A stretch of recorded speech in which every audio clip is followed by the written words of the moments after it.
अस्सलाम वालेकुम दोस्तों, आज की इस वीडियो में हम first year chemistry chapter number 3 atomic structure के दूसरे टॉपिक को डिस्कस करने जा रहे हैं और उस टॉपिक का नाम है डिस्कवरी ऑफ प्रोटॉन।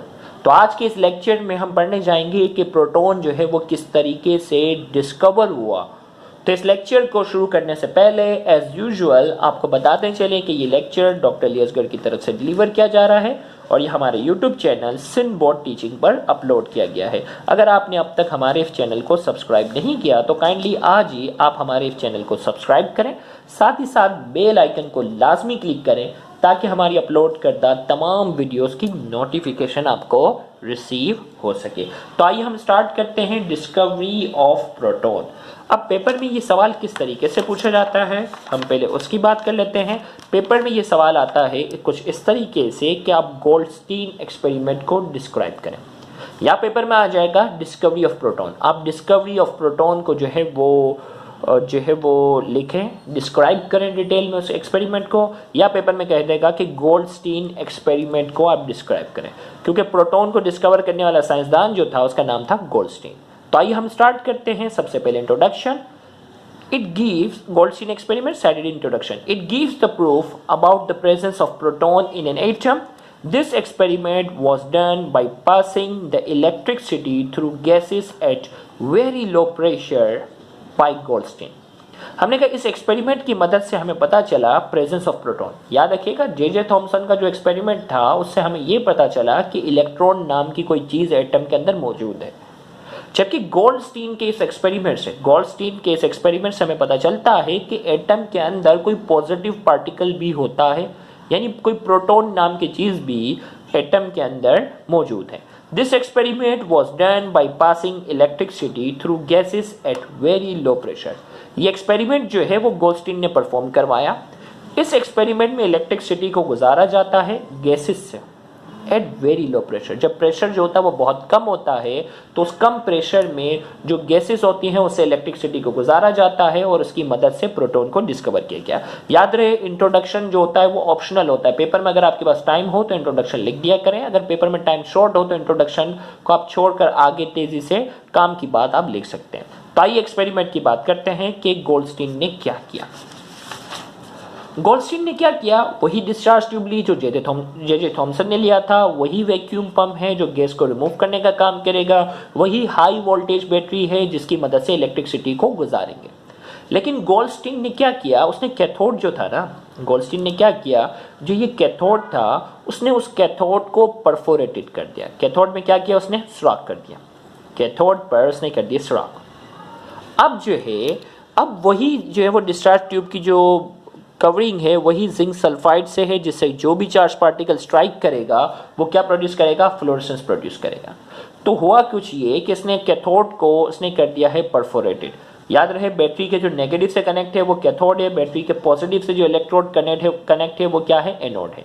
अब ये जो डिस्चार्ज ट्यूब है इसकी पूरी वॉल जो है वो जिंक सल्फाइड से क्या है, कोटेड है। अब उसने वैक्यूम पंप के जरिए क्या किया है, तमाम गैसेस को बाहर निकाल दिया, तमाम गैसेस को उसने क्या किया, बाहर निकाला। कुछ मामूली सी मिकदार में गैसेस जो होती हैं वो रह जाती हैं, ये आपको पहले वाले एक्सपेरिमेंट में भी बताया था।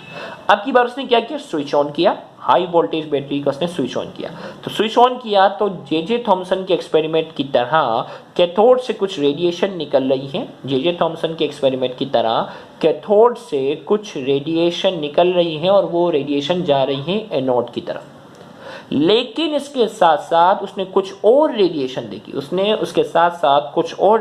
देखी, जो कैथोड के मुकाबले में अपोजिट डायरेक्शन में जा रही थी। कैथोड जो होते हैं वो कैथोड से निकलती हैं और वो कहाँ जा रही हैं, एनोड की तरफ। लेकिन उसने जो है कैथोड रेस के साथ साथ कुछ और रेडिएशन देखी जो कैथोड के मुकाबले में अपोजिट डायरेक्शन में क्या हो रही थी, अपोजिट डायरेक्शन में जा रही थी और कैथोड के होल से निकलकर यहाँ इस डायरेक्शन में क्या प्रोड्यूस कर रही हैं, वो फ्लोरेसेंस प्रोड्यूस कर रही है, चमक प्रोड्यूस कर रही है। तो यहाँ चमक प्रोड्यूस हो रही थी तो इसका मतलब ये पता चला कि कैथोड के साथ साथ कुछ और रेडिएशन भी क्या हो रही हैं, प्रोड्यूस हो रही है, कुछ और रेडिएशन भी प्रोड्यूस हो रही है, जिसे गोल्डस्टीन ने नाम दिया केनाल रेस का। क्या नाम दिया, केनाल रेस। याद रहे कैथोड से निकलने वाली जो रेडिएशन को नाम दे दिया गया कैथोड रेस, लेकिन इसको एनोड रेस का नाम नहीं दिया क्योंकि ये एनोड से थोड़ी निकल रही है, ये तो बीच से निकल रही है। कैसे निकल रही थी देखें। अब जो गैसेस के कुछ एटम्स मौजूद थे ना, हुआ ये कि कैथोड रेस है ना, जब उन गैसेस के मॉलिक्यूल से एटम से टकराती हैं तो उसके आउटर मोस्ट शेल के इलेक्ट्रॉन को क्या कर देती है, निकाल देती है। आउटर मोस्ट शेल के इलेक्ट्रॉन को जब वो निकाल देती हैं तो पीछे जो होता है वो पॉजिटिव पार्टिकल ले जाता है। हमें मालूम है ना, न्यूक्लियस से पीछे इलेक्ट्रॉन जो है उसके रिवॉल्व करता है।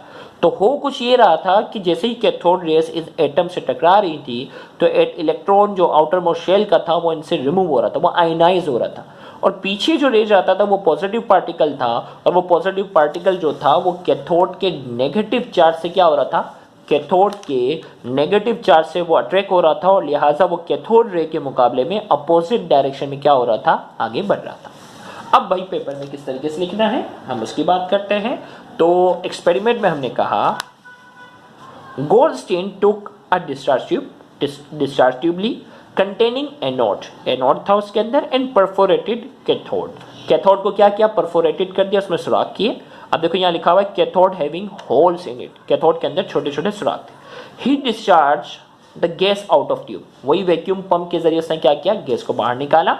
When the pressure of gas in the tube become very low, जब प्रेशर जो था ना ट्यूब के अंदर, जो प्रेशर था वो क्या हो गया, बहुत कम हो गया। कितना हो गया, 0.001 joule by the vacuum pump की मदद से he switch on the battery of 10,000 volt. इसने क्या किया, 10,000 वोल्ट की बैटरी को उसने स्विच ऑन किया। अब स्विच ऑन करते हुए उसने क्या ऑब्जर्वेशन की, he observe that beside cathode rays क्या थे, दर हकीकत इलेक्ट्रॉन थे ना, पहले एक्सपेरिमेंट में हमने डिस्कस किया था। Some other rays are being produce, कुछ और रेस जो है वो प्रोड्यूस हो रही है, पासिंग थ्रू द कैथोड, और वो कहां से गुजर रही है, कैथोड से पास हो रही है। And when they strike with the wall of the tube they produce fluorescence, और जब वो ट्यूब की वॉल से टकराती हैं तो क्या होती है, यहाँ चमक प्रोड्यूस हो रही होती है, फ्लोरेसेंस प्रोड्यूस होती है। He named these rays canal rays, उसने क्या नाम दिया, उसने नाम रखा उन रेस का कैनाल रेस नाम रखा। तो कैनाल रेज जो यहाँ प्रोड्यूस हो रही थी उनके ऊपर क्या था, अंडरस्टूड है, क्योंकि कैथोड के पास आ रही थी उनके ऊपर क्या था, पॉजिटिव चार्ज था, पॉजिटिव था, तभी वो नेगेटिव की तरफ आ रही थी। अब उस कैनाल रेस की क्या क्या प्रॉपर्टीज हैं, कैरेक्टरिस्टिक्स ऑफ कैनाल रेस और पॉजिटिव रेस, पॉजिटिव रेस और कैनाल रेस की क्या क्या कैरेक्टरिस्टिक्स है। Number 1, these rays travel in straight line, ये भी क्या थी, ये कैनाल रेस भी थी ना, ये स्ट्रेट लाइन में ट्रेवल कर रही थी। ओके भाई, these rays produce a glow on striking the tube glass, और वो क्या कर रही थी, ये रेस जो है वो ट्यूब से जब टकरा रही थी क्या प्रोड्यूस कर रही थी, ग्लो, चमक प्रोड्यूस कर रही थी। These rays are deflected by the magnetic and electric field, और ये रेज भी जो थी वो इलेक्ट्रिक और मैग्नेटिक फील्ड के जरिए अपना रास्ता क्या कर रही थी, चेंज कर देते थे। These rays travel opposite to cathode, this shows that these rays carry positive charge। Cathode के मुकाबले में, गौर से सुनिएगा, कैथोड के मुकाबले में इनकी जो डायरेक्शन है वो क्या है, अपोजिट है। कैथोड यहाँ अगर पॉजिटिव की तरफ जा रहा है और इसके ऊपर नेगेटिव चार्ज है, तो ये नेगेटिव की तरफ जा रही है, इसका मतलब इसके ऊपर कौन सा चार्ज था, पॉजिटिव। डायरेक्शन अपोजिट है ना, नेगेटिव वाला जब यहाँ जा रहा है और ये इसका अपोजिट जा रहा है, इसका मतलब क्या है, इसके ऊपर पॉजिटिव चार्ज होगा। तो हमने इसमें कहा these rays travel opposite to cathode के मुकाबले में इनकी डायरेक्शन अपोजिट थी। This shows that these rays carry positive charge, जिससे यह पता चलता है कि इन रेस के ऊपर पॉजिटिव चार्ज था। These rays ionize the gas in discharge tube, और ये रेस क्या कर रही हैं, ये जो है वो गैसेस को आयोनाइज करने की भी सलाहियत रखती हैं, मतलब आउटर मोस्ट शेल के इलेक्ट्रॉन को निकालने की सलाहियत रखती हैं। The nature of these rays depend upon the nature of gas present in the discharge tube. याद रखिएगा, कैथोड रेस जो था उसकी नेचर जो है वो गैस की नेचर पर डिपेंड नहीं कर रही थी। डिस्चार्ज ट्यूब के अंदर कौन सी गैस जो बच गई है, डिस्चार्ज ट्यूब के अंदर कौन सी गैस बच गई है, कैथोड रेस की जो नेचर थी वो उस पर डिपेंड नहीं कर रही थी, जबकि इन पॉजिटिव वालों की तो डिपेंड कर रही है। देखो, अगर आप हाइड्रोजन रखोगे तो एक इलेक्ट्रॉन है ना, सिर्फ एक इलेक्ट्रॉन है वो रिमूव हो जाएगा, पीछे जो पॉजिटिव पार्टिकल होगा वो सिर्फ और सिर्फ प्रोटॉन होगा। लेकिन अगर आप हीलियम रखोगे तो क्या होगा, आउटर मोस्ट शेल का एक इलेक्ट्रॉन रिमूव हो जाएगा, लेकिन बकिया न्यूक्लियस होगा, एक इलेक्ट्रॉन होगा वो आएगा, मतलब पार्टिकल जो होगा वो हाइड्रोजन के मुकाबले में ज्यादा हेवी होगा। इसी तरीके से अगर फॉर एग्जांपल मैं ऑक्सीजन रखता हूं तो ऑक्सीजन पे क्या होगा, आउटर मोस्ट शेल का इलेक्ट्रॉन निकल जाएगा, लेकिन बकिया इसके जो न्यूक्लियस के अंदर इतने सारे जो प्रोटॉन है वो सारे के सारे कैनाल रेस की शक्ल में रिटर्न होते हुए आएंगे। तो इसका मतलब क्या है, ये जो पॉजिटिव पार्टिकल है, ये जो कैनाल रेज हैं, ये डिपेंड करता है कि अंदर आप कौन सी गैस रखते हो। जो बिल्कुल कम मिकदार में जो आप गैसेस रखते हो वो गैसेस कौन सी हैं, उसकी नेचर पे ये क्या करेगा, डिपेंड करेगा। तो इसमें हमने कहा these rays ionize the gases and okay the nature of these rays depend upon the nature of gas present in the discharge tube। discharge tube के अंदर जो गैस प्रेजेंट है उसकी नेचर पर डिपेंड करेगा। the charge to mass ratio of these rays is very small as compared to the charge to mass ratio of cathode rays।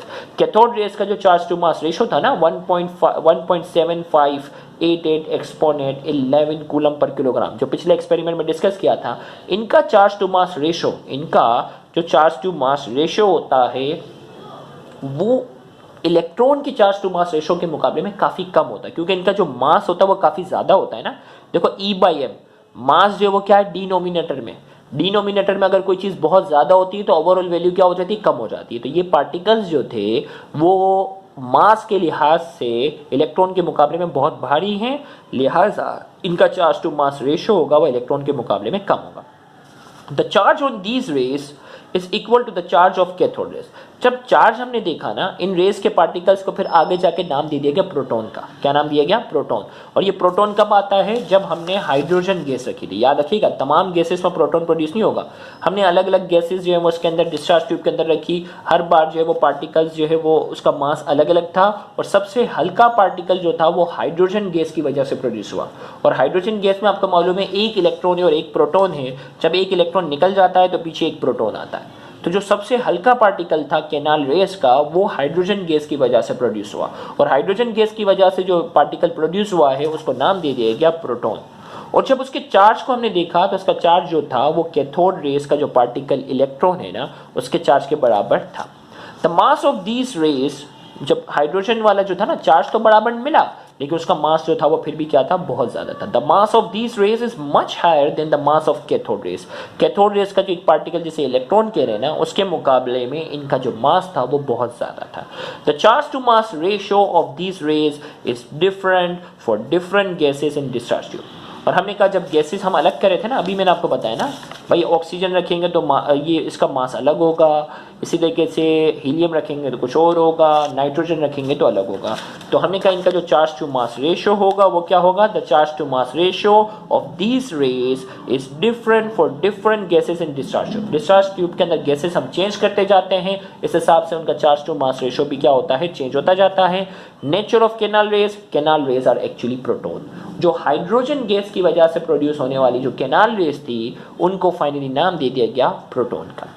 अब ये canal raise निकली कहां से, शुरू कहां से भी थी, तो हमने कहा when electron in discharge tube strike with the gas molecule, they remove electron from these molecule, as a result positive particles were being produced. When these rays strike with zinc sulfide screen, they produce fluorescence। हमने कहा electron जो था ना, when electron in discharge tube strike with the gas molecule, gas molecule थे ना, उससे वो टकराता है, तो ये क्या करते हैं, दे remove electron from this molecule. ये क्या करते हैं, इलेक्ट्रॉन को उस मॉलिक्यूल से रिमूव कर देते हैं। As a result positive particles were being produce, जिसके नतीजे में पॉजिटिव पार्टिकल्स बनते हैं। When these rays strike with zinc sulphide screen, they produce fluorescence. और जब ये पार्टिकल्स जो होते हैं वो जिंक सल्फाइड वाली स्क्रीन से जाकर टकरा रहे थे, ये क्या प्रोड्यूस कर रहे थे, फ्लोरेसेंस प्रोड्यूस कर रहे थे, चमक प्रोड्यूस कर रहे थे।